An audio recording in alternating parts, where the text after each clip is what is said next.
ennemi qu'il faut l'air. Nous marchons en train de faire un portier loin de la terre, au milieu du vaste éther. Et tous les toits cheminant en concert, sans coca on est souffert. Toi vers le monde les nerfs, nous filons comme l'éclair, pas comme cela va faire. El 20 de julio de 1969, el hombre llegó por primera vez a la Luna. Este no fue el primer intento de realizar semejante hazaña, fue el primero que funcionó. Antes hubo una serie infinita de intentos. Algunos se llevaron a cabo y otros fueron simplemente imaginados, soñados por generaciones y generaciones de personas que miraban al cielo y anhelaban tocar la blanca superficie de la Luna. Yo hoy les voy a contar la historia de un intento, la historia de un viaje. Y no se las voy a contar porque ese intento haya sido exitoso, se las voy a contar porque fue un intento inútil, sin sentido, extraño y muy peligroso. A mediados del siglo XIX, para ponerlos en contexto, en Estados Unidos hubo una guerra civil. Pelearon el sur contra el norte, yanquis contra confederados. Los resultados de ese conflicto bélico fueron múltiples. Cambió para siempre el mapa del mundo, el mapa de Estados Unidos, la geopolítica, pero también esa guerra dio como resultado una institución muy curiosa y particular llamada el Gun Club.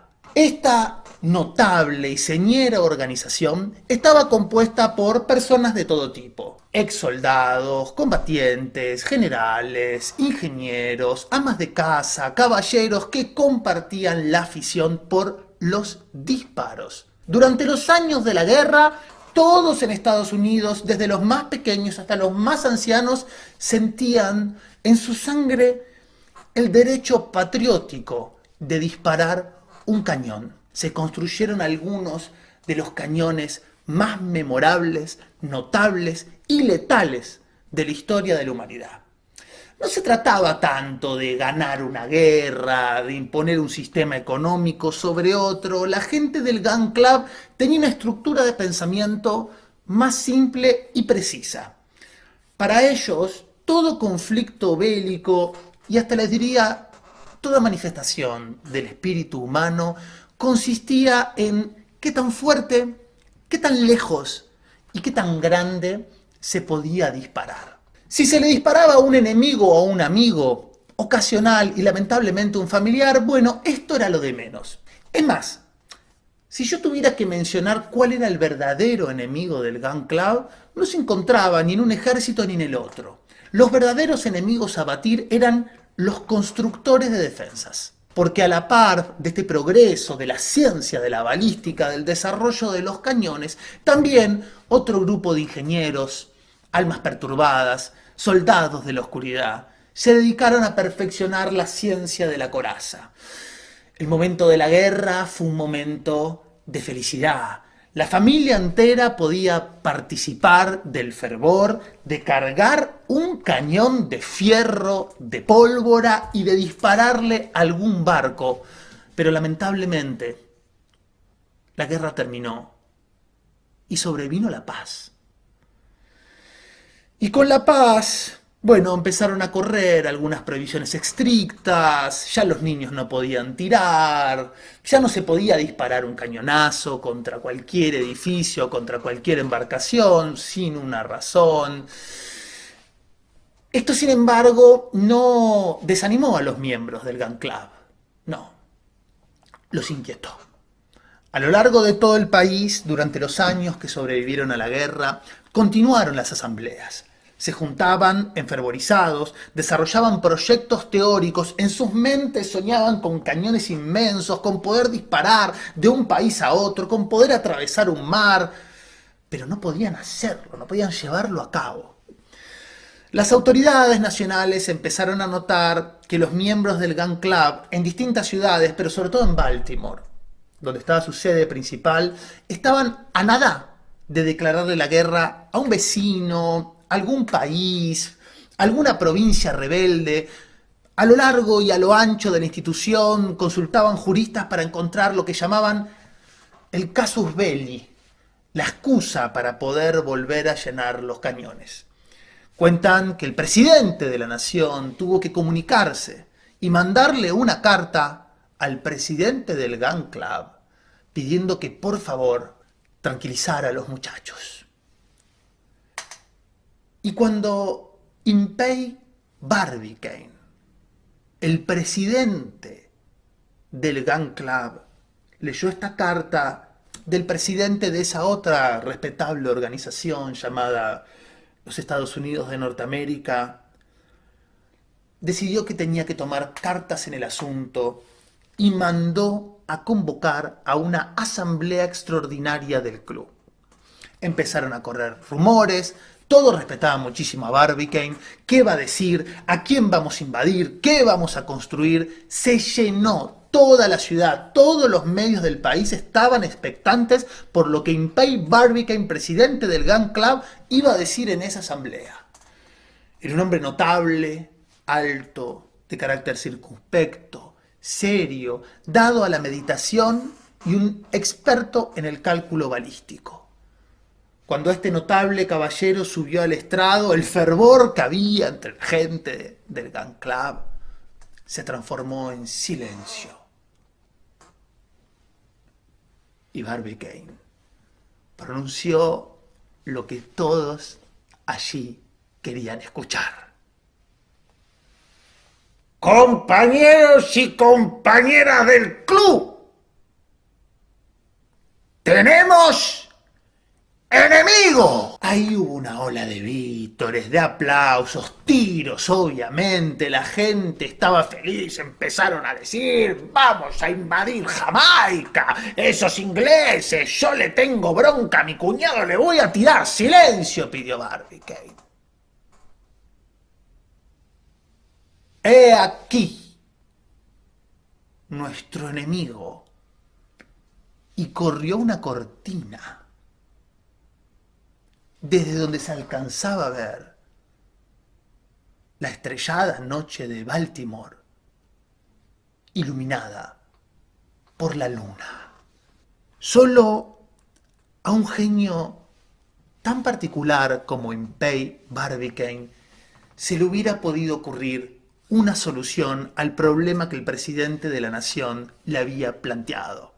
Había mucha gente con ganas de disparar, o por lo menos de ver disparos. Muchas ganas de disparar fuerte, grande y lejos.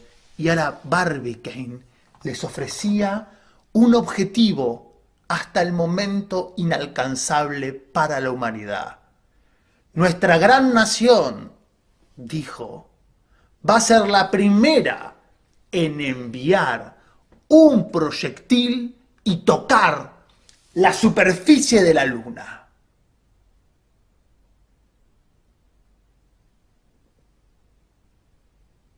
Por primera vez, un silencio casi impenetrable se posó sobre la sala donde se celebraba la audiencia.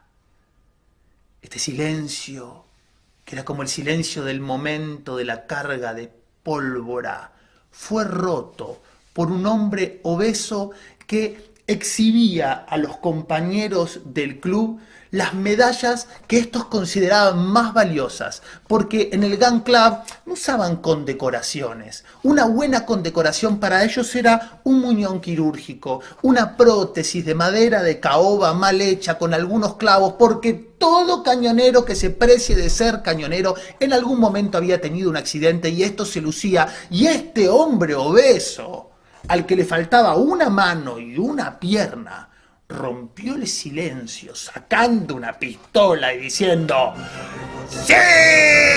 ¡Pa, pa, pa, pa, pa! Le empezó a tirar a la ventana, empezó a abrazar a la gente, la luna, y todos sacaron las pistolas y ¡pa, pa, pa, pa, pa, pa, pa! ¡Un reguero de pólvora! Hubo heridos, hubo gente que tuvo que salir en camilla, como en los buenos tiempos. Alguien que a propósito interceptó una bala con el brazo para que se lo cortaran y poder lucir una buena prótesis. Barbicane miraba a sus muchachos sonriendo.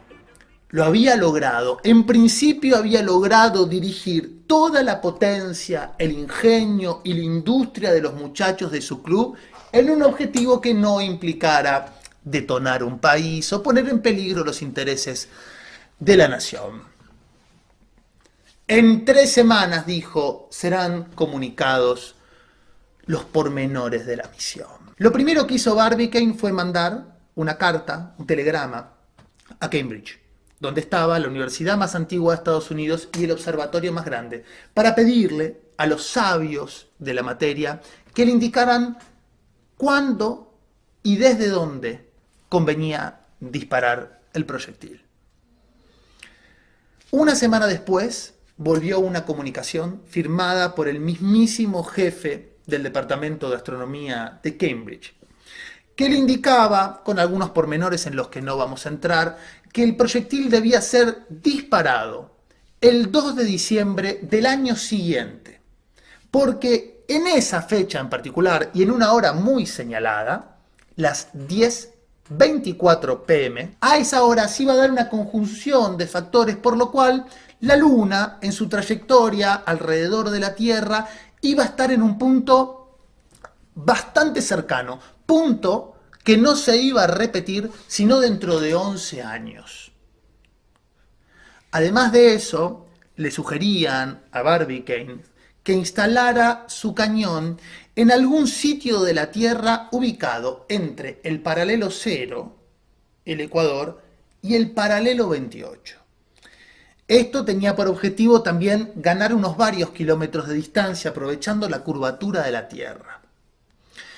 Lo último que le dijeron fue que calculando la distancia, la primera resistencia que iba a ocasionar la atmósfera, el proyectil debía ser disparado a una velocidad extraordinariamente rápida. Cuando Barbicane le leyó a la comisión técnica que iba a estar a cargo del proyecto el número, la velocidad a la que debían disparar ese proyectil, algunos abandonaron la sala. Era por lo menos un disparo 100 veces más potente que cualquiera que se hubiera registrado y efectuado en la historia de la humanidad. Sin embargo, los que se quedaron fueron los mejores, los que estaban dispuestos a dar su vida para efectuar ese tiro y tocar la superficie de la Luna. Y esa discusión de sabios fue extraordinaria. Participaron Barbicane, 2 vocales de la junta del Gun Club y aquel hombre tullido que había disparado que se llamaba J.T. Maston. Ese hombre, además de estar completamente loco, era un genio en el cálculo balístico de precisión. Este hombre era el que se encargaba de anotar y de sacar las cuentas. Durante esas reuniones se comieron exactamente 46 sándwiches de roast beef por persona y se tomaron 13 litros de cerveza. Todo esto fue anotado por Maston, que sacó el resto de las cuentas, pero yo no los voy a aburrir diciéndoles qué cantidad de pólvora había, cuál era el largo del cañón. Sí hay una cuenta que creo que merecen saber. Porque a medida que Maston iba calculando, ¿no? Bueno, el largo, el cañón este tiene que tener 1000 metros y medio, una cierta cantidad de hierro, tantas toneladas. Alguien hizo la cuenta. Che, la tonelada de hierro cuesta $12. ¿Cuántas necesitamos? 1 millón. Y acá fue cuando intervino Barbicane, que en la reunión se había mantenido callado, dejando a los expertos hablar. Barbicane dijo esta frase: el dinero no va a ser un problema. Cuando en el mundo se supo que esto era en serio, que por primera vez la mano del hombre, proyectada en la tecnología de la bala, iba a tocar la superficie de la Luna, lo que Barbicane pensaba que iba a ocurrir empezó a pasar. Lanzó una suscripción para gente que quisiera voluntariamente colaborar con el proyecto. En menos de un mes, desde Estados Unidos, solo desde Estados Unidos, vino una cantidad de dinero que alcanzaba para construir 2 cañones y 3 telescopios. Pero también empezó a venir dinero de Europa. Incluso cuando la noticia se empezó a contar, acá en Sudamérica, algunos bancos en Buenos Aires, en Montevideo y en Lima lanzaron suscripciones para que la gente pudiera colaborar. La gente mandaba lo que tenía. Los que tenían dinero mandaban dinero. Y si no, mandaban a fundir las cerraduras de los caballos. Mandaban a fundir vigas que tenían en la casa. Todo para colaborar con el proyecto del Gun Club.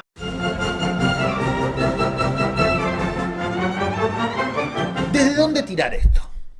Bueno, los sabios de Cambridge habían dicho entre el paralelo 0, el Ecuador, y el paralelo 28. Podría ser latitud norte o latitud sur, es decir, en una zona tropical. Por un fervor patriótico que nadie se animó a discutir, determinaron que el disparo tenía que ser tirado desde Estados Unidos. Y solo 2 estados de la Unión proyectan su tierra en esas latitudes: Texas y Florida. Texas en ese momento era un estado un poco más desarrollado. Florida en ese entonces era un pantano habitado todavía por salvajes, donde había pocas vías férreas, pero Barbicane tuvo la intuición de ahí encontrar la casa para su nene, como le decía en secreto al cañón que iban a construir. Él viajó en persona con Mayston. Los dos se internaron en una especie de jungla, buscaron un lugar elevado, porque recuerden que para construir el cañón tenían que cavar una fosa enorme, y lo encontraron. No había vías de tren, había mosquitos, fiebre tifoidea, estaba mal ubicado, pero algo les decía que ese era el lugar. Y la gente de Cañones confía mucho en estas corazonadas. Enseguida, el industrioso ingenio norteamericano se puso a trabajar en favor de las corazonadas de Mayston y Barbicane. Cada vez había más voces diciendo: Barbicane lo va a lograr. Salvo una. En toda historia tiene que haber un antagonista. Alguien que marche a contramano de los rumbos que marca el progreso. Y este era el capitán Nichols. El capitán Nichols era el presidente de la Asociación Norteamericana de Constructores de Corazas. Era el enemigo declarado del Gun Club y enemigo personal de Barbicane. Durante la guerra civil, estos dos, aún peleando del mismo lado, mantenían una especie de lucha secreta. Barbicane construía cañones cada vez más potentes y Estre construía acorazados cada vez más inundibles. Cuando la fama de Barbicane se extendió por todo el mundo, Nichols empezó a recorrer todos los medios, toda la prensa, empezó a viajar por todos los estados dando conferencias, explicando cómo este proyecto iba a ser imposible en su realización. Dijo que el cañón iba a explotar, que esa cantidad de pólvora no era manejable y que no era seguro meter toda esa pólvora en un lugar tan chiquito, que no iban a poder hacer el pozo, que el cañón no se les iba a enfriar, que no iban a llegar, y todo esto lo sustentó con una serie de apuestas públicas. A medida que Barbicane iba avanzando en el proyecto, Nichols iba perdiendo apuestas y llamándose a silencio. La primera apuesta que perdió fue aquella vinculada al cráter. Él decía que era imposible cavar en esa tierra fangosa un cráter tan grande, pero los miembros del Gun Club, valiéndose de algunas extrañas técnicas de construcción, tirando cemento sobre la tierra, haciendo todo lo posible y ocupando una enorme cantidad de mano de obra, lograron terminar el cráter en tiempo y forma. Lo que venía ahora era lo que más entusiasmaba a los ingenieros en metales: la fundición. El calor que hizo en ese lugar. Los pájaros se escaparon. Durante meses estuvo el hierro fundiéndose. Barco tras barco llegaba desde Baltimore hasta Tampa, trasladando vagones y vagones de hierro en tren para echar a esa fundición que durante 24 horas seguidas, continuas, a lo largo de 4 meses, estuvieron vertiendo metal fundido en el molde. Cuando finalmente el último hornillo tiró la última tanda de metal, el cañón pasó a un proceso de reposo y enfriamiento. Este fue el momento más aciago, más duro, más difícil del proyecto, porque lo único que había que hacer era esperar. Y todos estos avesados constructores de cañones habían esperado para construir sus mejores cañones, pero esto era tan grande y tan caliente que no se enfriaba más. Pasaron las semanas, el plazo se iba acercando y ese cañón era inviable, no podían ni siquiera acercarse. Hasta que la estación lluviosa colaboró, algunas lluvias ayudaron a enfriar al nene, al Columbia, como le decían en la prensa. Y fue una mañana de septiembre que Barbicane pudo acercarse al cañón y apoyar sus manos sobre él. Por cierto, se quemó como si estuviera tocando una plancha caliente, pero por lo menos podía tocarlo. El proceso de enfriamiento estaba por terminar. La noticia corrió, fundió el cañón, lo logró, no se rajó, es estable, esto va a funcionar. Pero ese mismo día que Barbicane tocó el cañón, llegó hasta ese lugar y hasta sus manos un telegrama que cambió para siempre la misión. El telegrama venía de Francia y escuetamente decía esto: cambien el proyectil por un cilindro hueco. Voy a ir adentro. Llegaré en 15 días. Firma Michel Ardan. Si uno en esa época quería guardar un secreto, podía confiar en la discreción del sistema postal. Pero para enviar un cable telegráfico desde París, donde vivía el famoso aventurero y explorador Michel Ardan, hasta ese rincón remoto de la Florida, ese mensaje debía pasar por múltiples operarios del telégrafo que no eran tan discretos como sus antecesores, los carteros. Así que al mismo tiempo que Barbicane recibió esa noticia, que había un demente que estaba dispuesto a viajar a la luna adentro de una bala de cañón, al mismo tiempo que él, se enteraron miembros de la prensa de todos lados, otros miembros del Gun Club. Maston estaba extasiado. Pero claro, ¿por qué no lo pensamos? Vamos a mandar un aventurero.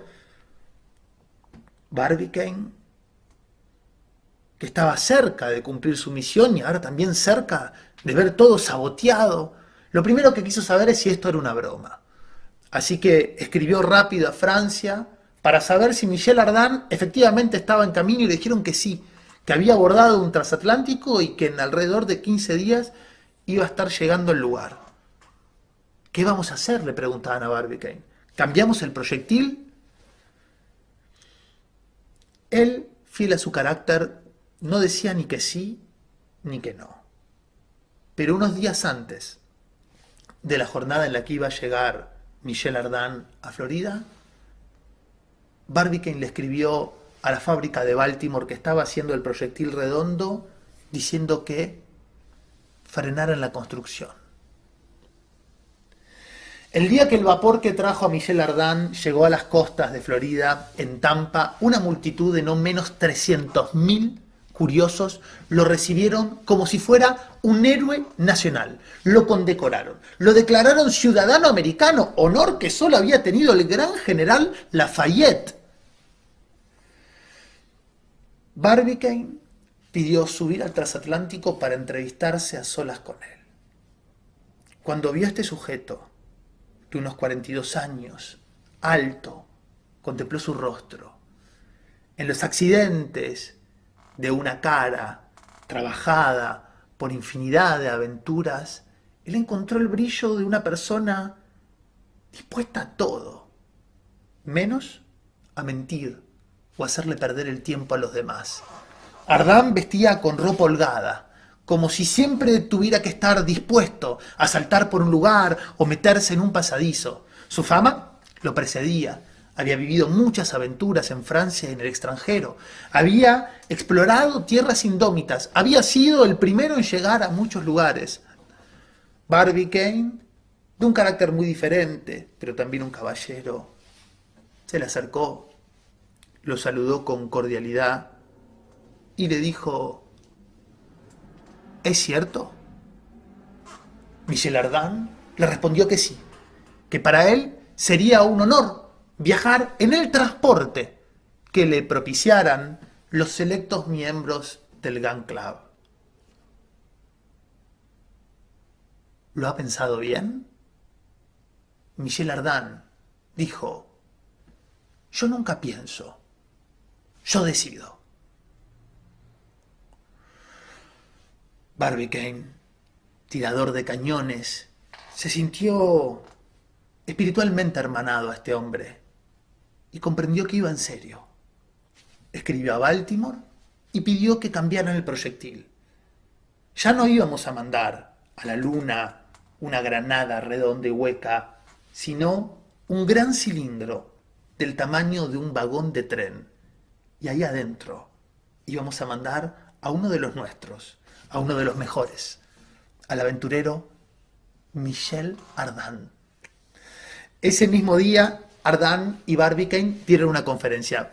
Decir Ardan y Barbicane es torcer un poco la realidad. Barbicane estaba ahí sentado, pero todos le hacían preguntas a Ardan, preguntas de todo tipo.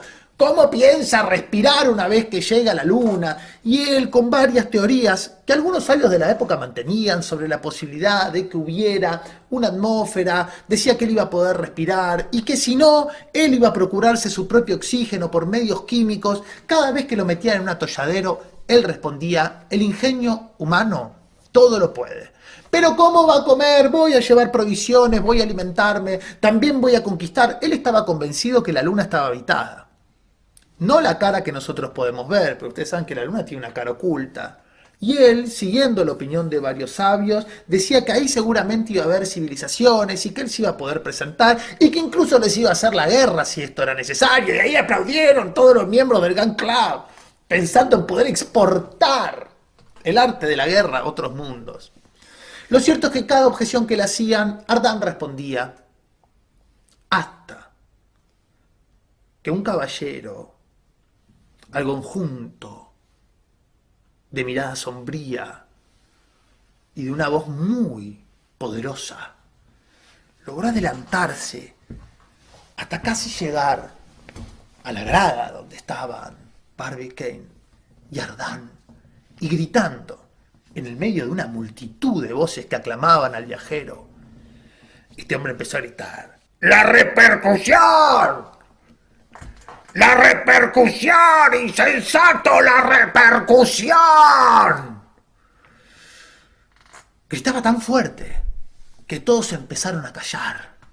Y él empezó a mirar a Ardan. ¡La repercusión! Ardan lo miraba sin comprender. Sin embargo, Barbicane, al verlo, casi se pone pálido. No por quién era esa persona, enseguida lo reconoció. Era Nichols, Capitán Nichols, su enemigo, el constructor de corazas. Verlo, que estuviera en contra, él ya estaba acostumbrado. Pero lo que estaba diciendo Nichols no era cualquier cosa.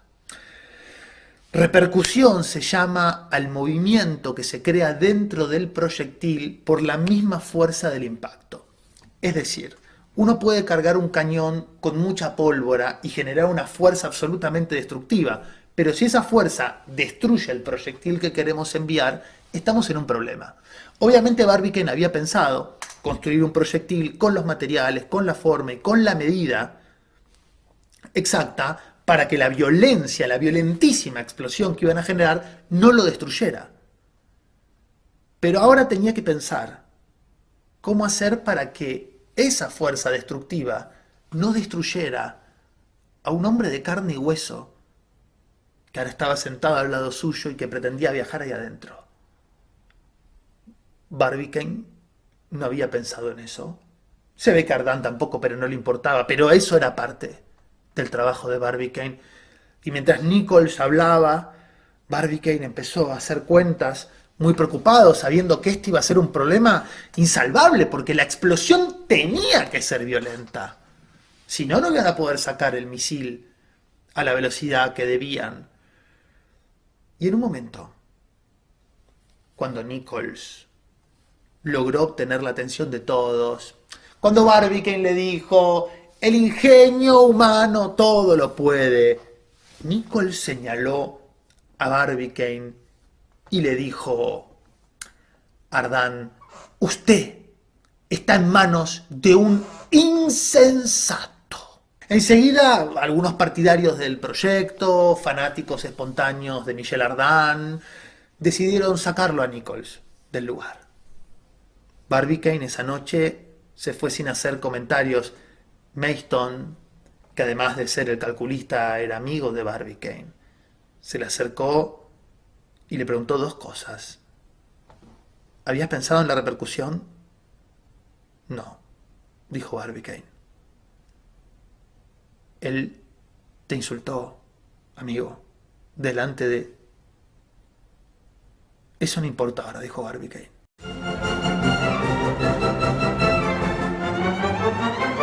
A la mañana siguiente, Michel Ardan, el francés que había conseguido una habitación en un hotel, que ya había dispuesto todas sus cosas, se levantó porque alguien le estaba golpeando con fuerza a la puerta. Pero no se escuchaba como si una persona estuviera tocando, sino como si le estuvieran golpeando con un bastón o con una vara.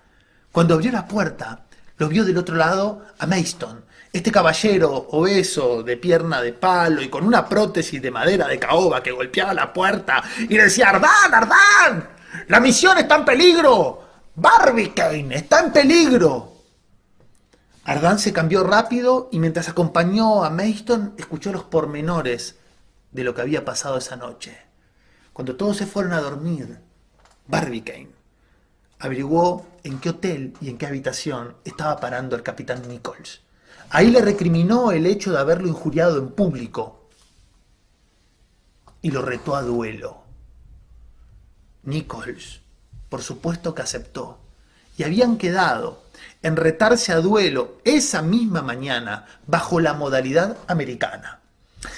El duelo americano, como se había desarrollado durante toda la guerra civil, donde además del conflicto bélico había ofensas de tipo personal, era distinto al duelo europeo.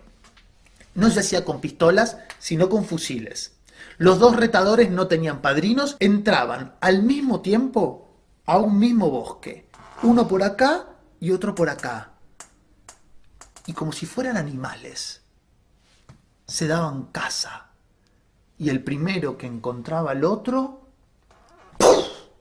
Y ahí estaba ahora, el genio Tempei Barbicane, el hombre del que dependía el proyecto más importante de la humanidad, estaba entrando a un bosque a batirse a duelo con un capitán retirado del ejército y experto en tiro.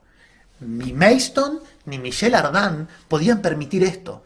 Entraron corriendo al bosque, ahí solo encontraron un leñador y el leñador les dijo que sí, que habían entrado, uno por acá, otro por allá, que él no los había visto, que todavía no se había escuchado ningún disparo, pensaron que estaban en un lugar muy profundo del bosque y por eso no habían podido escuchar, se metieron a buscarlos para frenar esta locura de algún modo, cuando encontraron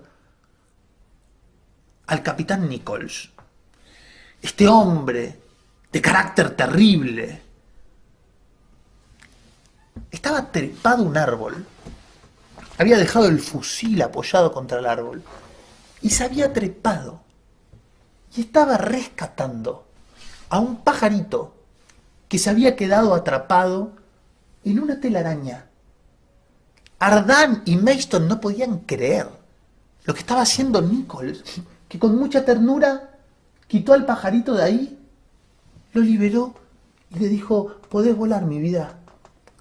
Y lo soltó. Ese hombre era el enemigo a batir. Ese hombre era el terrible detractor del proyecto. Cuando Nichols se sorprendió bajo la vista de Mayston, un miembro del Gun Club, y de un extranjero como Michel Ardan, enseguida intentó agarrar el fusil, la compostura, y dijo, no hace falta. Estamos buscando a Barbicane. Yo también, dijo, retomando su pose de duelista ejemplar.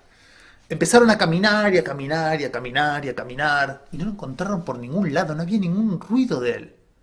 Hasta que finalmente lo vieron. Barbicane estaba sentado en un tronco. Tenía una libreta, un lápiz y estaba haciendo cuentas. Se había olvidado de llevar el fusil. Esa mañana, cuando Impey Barbicane se despertó, recordó que tenía que asistir al duelo.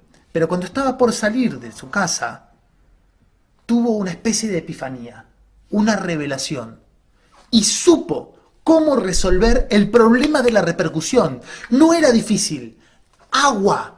Había que poner agua, porque el agua con la masa que tenía iba a ser un contrapeso y al mismo tiempo se iba a evaporar, no le iba a agregar peso al proyectil y Ardan iba a poder estar tranquilo. Y tan excitado con estos pensamientos, se fue caminando a batirse a duelo sin armas, solo con un lápiz y una libreta. Y ahí estaba sentado en un bosque donde había un tirador profesional acechándolo, haciendo cuentas. Cuando Barbicane se vio sorprendido por Nichols, por Ardan, por Mayston, pidió disculpas, hizo el gesto de querer agarrar el fusil, miró a Nichols, que enseguida se armó, y Ardan le dijo: usted, mi querido capitán, es un caballero y entiendo que no procederá a dispararle a un hombre desarmado.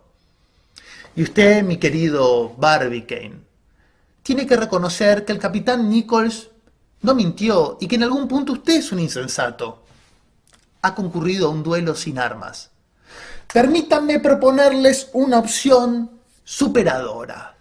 Si tantas ganas tienen de llevar esta rivalidad al extremo, les propongo, mis amigos, y ahí el enorme Michel Ardan, el francés aventurero, tomó con un brazo a Nichols y con otro brazo a Barbicane. Les propongo que seamos 3 los que viajemos a la luna. Cuando Mayston escuchó esto, le sacó el fusil a Nichols y dijo: ¡sí!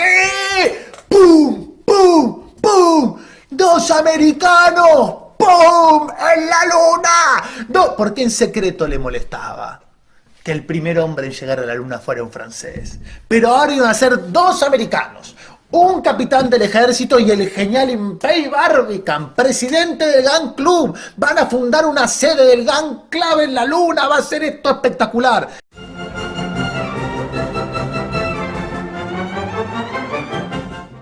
Tuvieron que acomodar un poco el proyectil, que era una especie de cilindro con punta de bala del tamaño de un vagón de tren. Acomodaron algunas provisiones, una máquina con la cual podrían desprender oxígeno de manera química, por lo menos durante un tiempo. Algunas provisiones. Barbicane y Nichols procuraron, según el genio norteamericano, llevar únicamente lo imprescindible. Michel Ardan dijo que de ninguna manera, que él no concebía que se tuviera que hacer un viaje tan largo sin algunas comodidades que él llamó esenciales. Batas de seda, instrumentos musicales, libros de poesía, teatro. ¿Qué sentido tiene llegar a la luna para fundar una civilización únicamente con maíz, garbanzos y botas de cuero? Ya para este momento, finales de noviembre, todo el mundo estaba pendiente de las operaciones de Florida.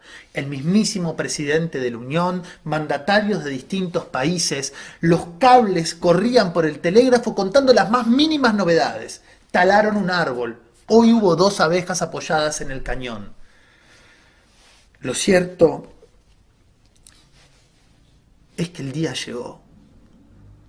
El 2 de diciembre, a la mañana, 500.000 personas, llegadas por los medios de transporte más inusuales, se acercaron al lugar donde estaba el nene, el Columbia, el enorme cañón que había sido cargado durante semanas con muchísima prolijidad con pólvora. toda la prolijidad de la que son capaces los obreros norteamericanos que no hacen ninguna labor sin tener un cigarrillo encendido en la boca. Michel Ardan, cuando veía a estos hombres fumar un cigarrillo, un cigarro y cargando una cantidad de pólvora capaz de hacer volar la luna, temió, pero la operación fue un éxito. Pusieron la pólvora en el cañón, instalaron con unas grúas el enorme proyectil que tenía una puertita por arriba y a las 8:30 de la noche, unas horas antes de la explosión, Barbicane se despidió de la multitud. Michel Ardan, con carisma, hizo unas monerías, dio un discurso sobre el nuevo selenismo y la nueva raza humana que iba a prosperar en la luna. Nichols se despidió circunspecto de algunos allegados y Barbicane abrazó a su amigo, a Mayston, el calculista, el que había hecho ese proyecto posible, y ahí entraron al cañón para cortar definitivamente su contacto con la humanidad.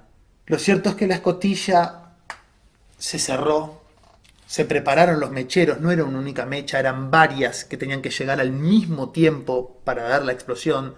Se temía que iba a ser una explosión muy grande, la gente estaba lejos, a mucha distancia. Calculando la hora con exactitud, Mayston dio la orden de dar fuego. Las mechas empezaron a correr y cuando la pólvora fue excitada por el oxígeno y por la sangre del dios Vulcano, sucedió en ese lugar del mundo, entre el paralelo 0 y el 28, una explosión descomunal.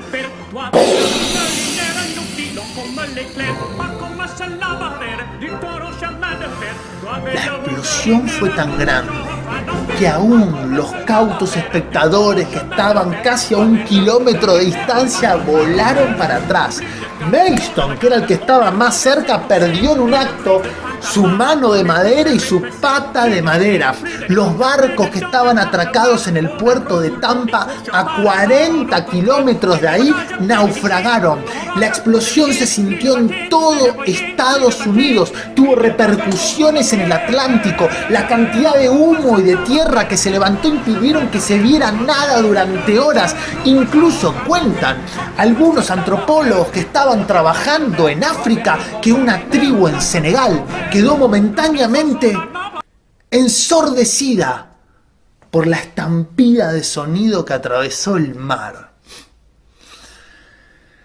Pasada la explosión, revisaron el cañón y vieron que, según lo calculado, el proyectil había sido impulsado a la velocidad debida en el momento debido y en la dirección exacta.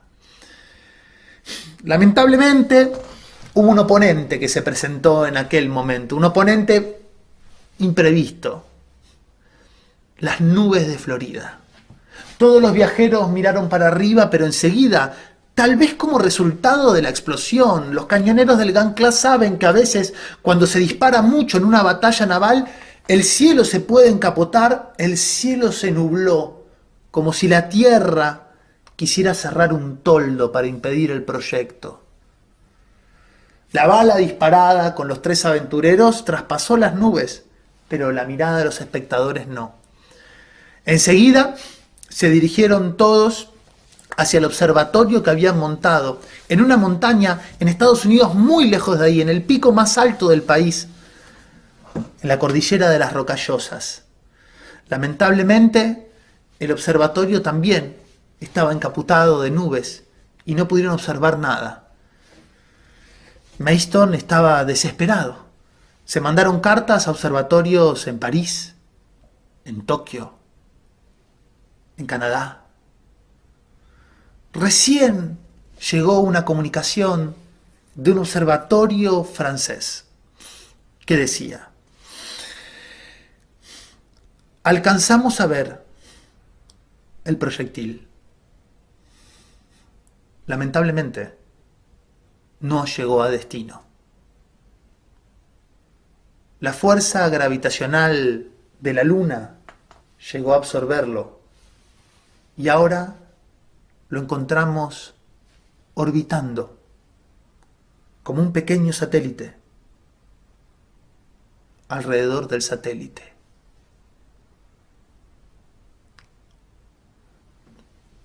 Mayston se quedó 3 días en el observatorio de Pic Rock esperando las condiciones óptimas del tiempo. Cuando las nubes se disiparon, puso sus ojos en el poderoso anteojo y encontró a sus amigos.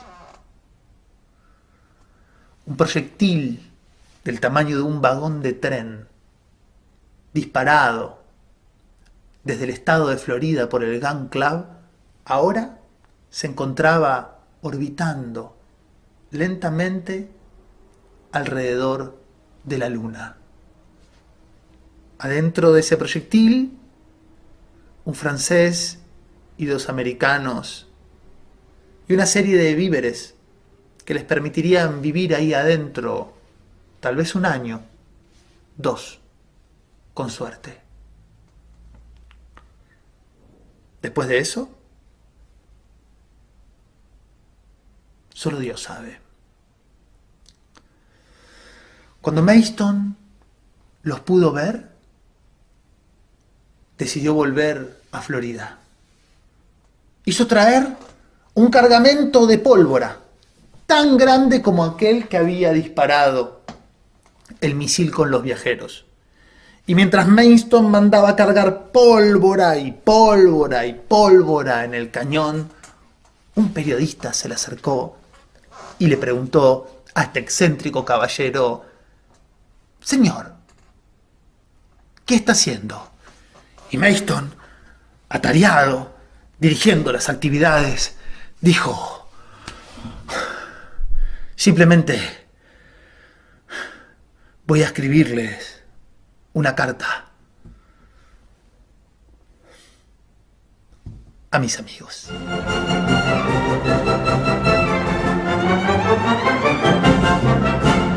Dans un habit qui faut l'air, nous marchons en train d'en faire un portier loin de la terre, au milieu du vaste éther.